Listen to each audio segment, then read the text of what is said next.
Hello everyone and welcome back. This week we are focusing on Eric Birling from An Inspector Calls. Okay, so for this video we're going to track Eric's presentation throughout the play from beginning to end.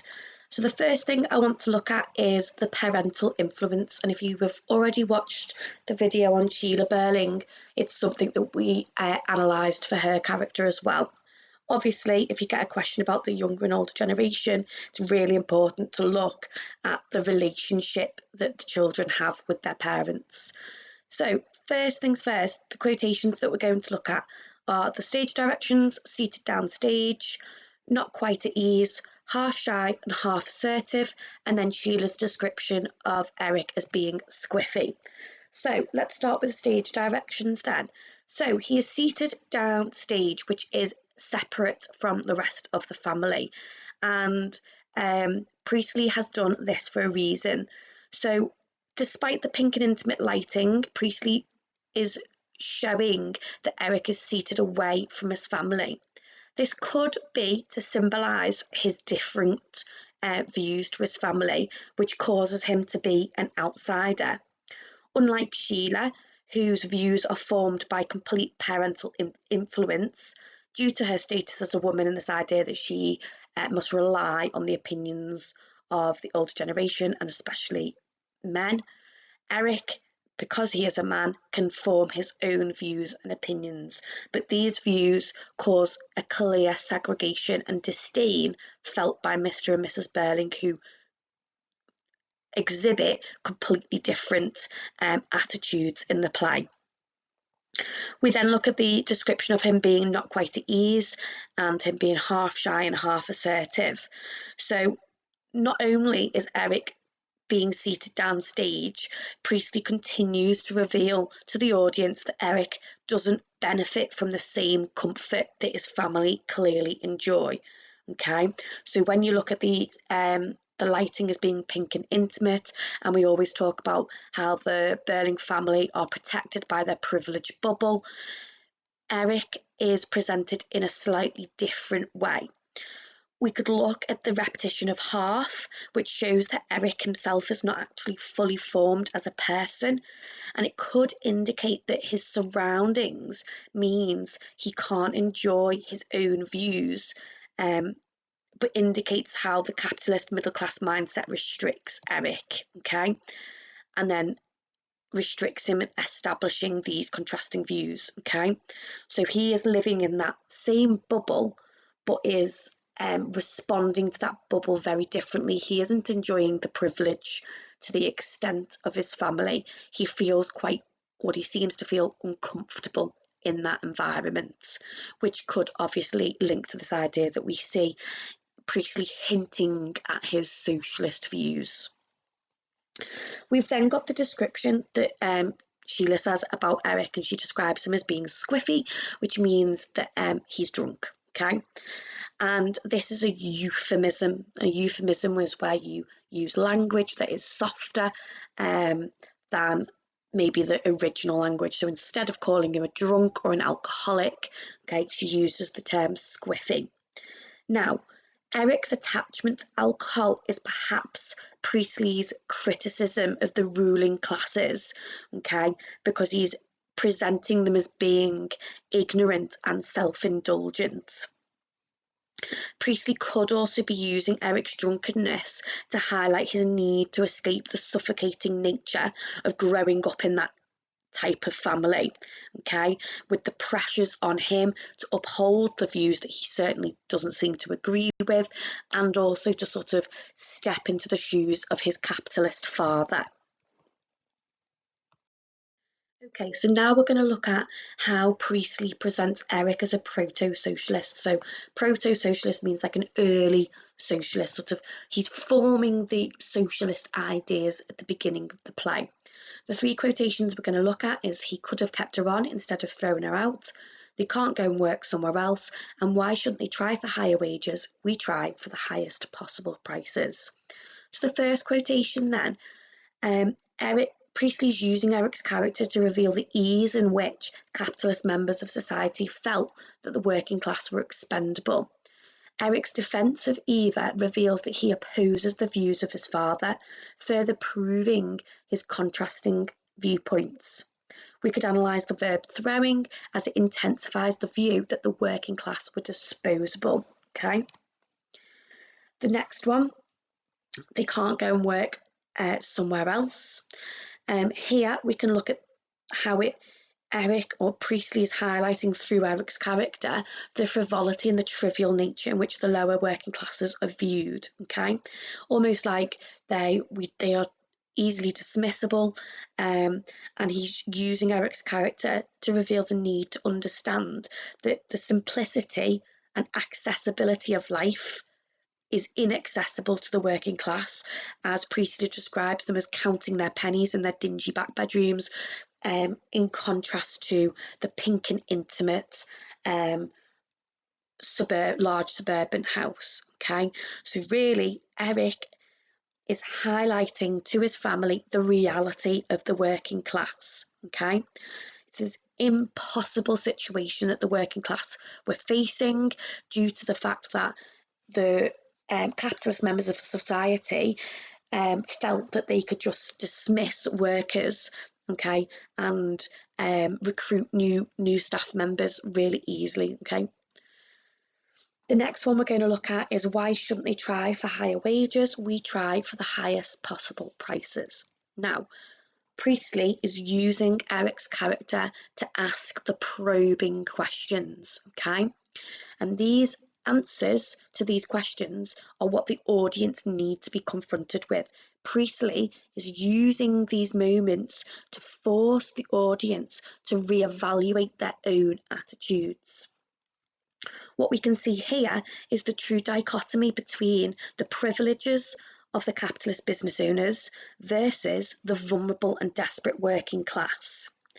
And he's highlighting and emphasising the hypocrisy of these views, okay?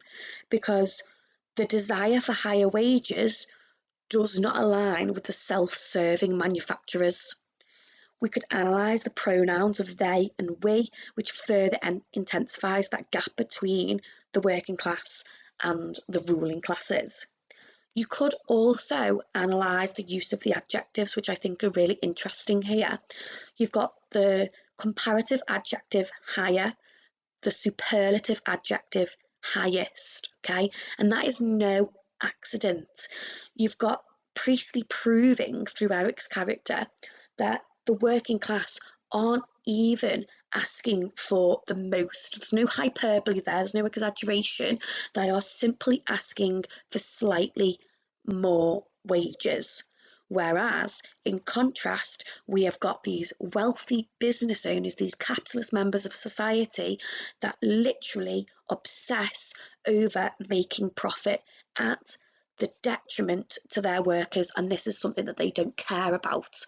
And in this moment, through not only the inspector's interrogation but Eric's interrogation, Priestley is really emphasising, okay, this need to view the working classes as something more than a disposable entity. Really interesting that at the beginning of the play, Priestley presents Eric's character as someone who, you know, is really got the potential to be liked by the audience. But with saying that, there is also Priestley hinting at the beginning that Eric is a drunk, okay? And again, that isn't an accident. There's reasons behind that. And what I think the main reason for that is Priestley wants to highlight the despicable nature of the ruling classes and the sort of ease in which they rely on the privileges and the vices within society. And one vice for Eric is his alcohol. The two quotations we're going to look at is, I was in a state in where a chap easily turns nasty and threatened to make a row. And yes, I wasn't in love with her or anything, but I liked her. She was pretty and a good sport. So, first quotation then. This is the moment in the play that is the implied rape. Now, it's really important when you are answering a question in regards to this quotation is to talk about how it's implied, it's not explicit. Priestley again uses euphemisms in order to sort of potentially sugarcoat the scenario. Now, this implied rape is an extended metaphor showing how capitalism exploits and abuses the working class. So yes, we have got Eric, who in the beginning really recognises the despicable nature in which Mr. Birling runs his company and is greed in regards to making profit and exploiting the working class. But then you have the idea that he is neglecting his own sort of abuse of Eva. It's almost like he doesn't recognise. So it's Priestley using this moment to sort of show to the audience, warts and all, of how truly despicable the ruling class actually are. Priestley uses the adverb easily to suggest the implications that this behaviour is commonplace. Okay, Eric admits it. Yeah, it's a chap where, and I was in a state where a chap easily turns nasty. Yeah, it's not something that Eric is adverse to. Eric also threatens, which is a direct image of how the ruling class abuse their power in order to manipulate and exploit the working classes. Now, again, we could talk about how this behaviour is entrenched in misogyny, okay? As men believed that women were to be obedient, submissive, and they were simply a commodity for them to use and abuse as they wished. And this is reinforced when he further tells the inspector that he wasn't in love with her, okay? And here, Priestley's presenting Eric as having a callous attitude towards Eva, a woman who he took advantage of and exploited her vulnerabilities. He describes Eva as being a good sport, and this is a really dangerous view that men had of women, that they were considered objects. And it also highlights the predatory views of men, this idea that they viewed women as almost prey, something competitive that they could acquire, okay? Here, Priestley's using Eric to condemn these aristocratic men who abuse their privilege. Eric is used to getting his own way, and Priestley wants us to see that for Eric, Eva is something to satisfy his own desires, okay? And he takes advantage of Eva's misfortune. So a real shift in perspective on who Eric actually is as a person, because we have that glimmer of hope with these socialist views, but Priestley's being realistic, okay, in this idea that the ruling classes weren't saints, okay, and it's exposing these realities that helps a society move forward to sort of improve themselves, and he's inviting the audience to question their own morals, their own attitudes, and to see sort of the change in society. And finally, we're going to look at Priestley's presentation of Eric at the very end of the play. Now, we saw Priestley introduce Eric as somebody who has not fully formed their attitudes, their belief in himself as a person. We see these hints that he is a proto-socialist. We see him probing and asking questions and really being a thorn in his father's side, okay? And we see that he aligns himself with the inspector's views. However, Priestley's offered a hurdle for the audience, as Eric is clearly not a perfect person, and he's inviting the audience to question the moral implications to Eric's character, okay? They are being invited to be appalled at his behaviour and his treatment of Eva. Quotations we're going to look at: because you're not the kind of father a chap could go to when he's in trouble, that's why. You're beginning to pretend now that nothing's really happened at all. And finally, and I agree with Sheila, it frightens me too. So the first quotation is this idea that Eric's redemption potentially starts here. Okay, Priestley's revealing the struggles that Eric has faced growing up in an upper middle class family. The family are described as not being cosy and home-like, which demonstrates that Eric and men like him are forced to reject their feelings and conform to Edwardian male stereotypes. He has lived a life where he has probably had to swallow his opinions, conform to the expectations of his wealthy elite family. And it's this sort of gap between attitudes that causes that distant relationship. And this distant relationship could be the cause of Eric's misguided and callous actions, and it could be the foundations to his feeling of being half, okay, and him being uncomfortable. Priestley uses this moment to reveal the importance of unity, okay? We are seeing this on a real microscopic level, okay, within one family within 1912, and Priestley is inviting us as an audience to open these views and attach these ideas to our society and our own attitudes. Next one. You're beginning to pretend now that nothing's really happened at all. So Priestley's using Eric as a construct to dismantle the pink and intimate facade in which his family live. Eric himself plus Sheila act as that harder and brighter lighting that it changes to at the beginning. Okay, so it's not just the inspector. He uses the younger generation to also cast that light. Eric's frustrations echoes Priestley's own frustrations at this continued negligence of society. This moment when he's saying you pretending nothing's really happened proves the willful blindness and ignorance, okay? And this will cause the reversal of progress in society that has been made since the world wars has happened. And again, Priestley is encouraging his audience to move away from these stagnant, ignorant views of the privileged.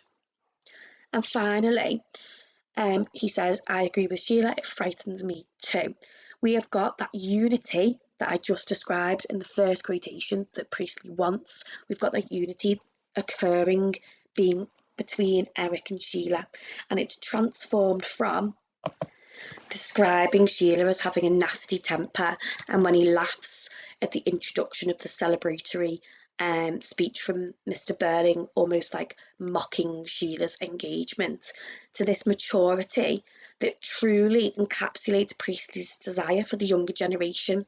He wanted the younger generation to disrupt and abolish the stagnant views of the older generation. And this is the final act of defiance, and it acts as a celebration towards the dismissal of generational attitudes. And I've made that link back to the beginning where we were looking at sort of the influence of the older generation on Eric and also Sheila. And it's this idea that they are transforming and undergoing a metamorphosis of maturity. Priestley has finally successfully cast a harder and brighter light on the severe societal issues that permeate society from 1912 to 1945, and he uses Eric's character as a tool in order to succeed in that. Okay, well done, you made it to the end of this video. Make sure that you have made notes and utilise this video to the best of your ability.